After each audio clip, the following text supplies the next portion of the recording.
అయ్యా ఇంతమంది వచ్చి చూస్తున్నారు కదా, శిఖరం కనపడిన వాళ్ళందరికీ మోక్షం వస్తుందా అని అడిగింది పార్వతీదేవి. ఆయన అన్నాడు వస్తుంది.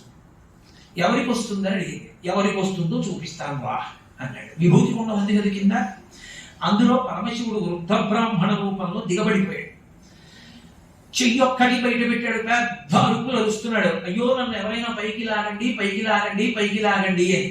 పార్వతీదేవి వృద్ధ బ్రాహ్మణి రూపంలో ఏడుస్తోంది. అయ్యో నా భర్త భూమిలో దిగిపోతున్నాడు, ఎవరైనా వచ్చి తీయండి. పరుగు పరుగులు వచ్చారు కొంతమంది, మేము లాగుతామని.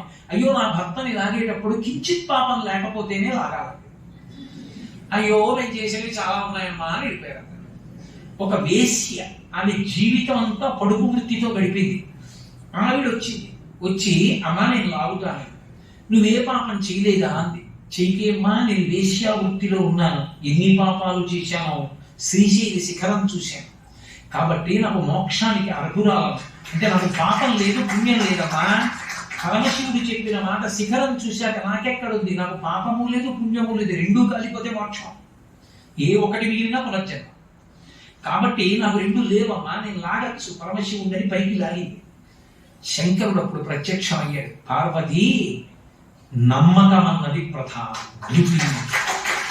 ఎవరికి నా వాక్కు యందు నమ్మకం ఉన్నదో వాడికి మోక్షం తప్ప ఏ గొప్ప ప్రయత్నం చేద్దాం అన్న వాళ్ళకి కాదు పార్వతి. ఇప్పటికీ మీకు ఆ వేశ్య ఉంది శ్రీశైలంలో, మీరు చూడొచ్చు. ఎక్కడ ఉందో ఈ సభలో ఎవరైనా చూసిన వాళ్ళు ఉంటే చెయ్యెత్తండి, నేను సంతోషిస్తాను. ఇప్పటికీ శ్రీశైలంలో మీరు చూడొచ్చు ఆ వేశ్య. ఇవ్వా కూడా ఎప్పుడూ చూడొచ్చు. ఎక్కడుందో తెలుసా? మీరు మల్లికార్జున దేవాలయంలో దర్శనం చేసుకుని బయటికి వచ్చిన తర్వాత మల్లికాకుండము అని ఉంటుంది.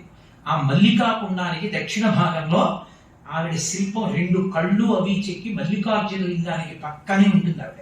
అదే వేశ్య. ఆవిడే ఏ తల్లి అంత నమ్మకంతో శివుడికి చేపట్టి లాగిందో ఆమె అక్కడే ఉంది ఇప్పటికీ.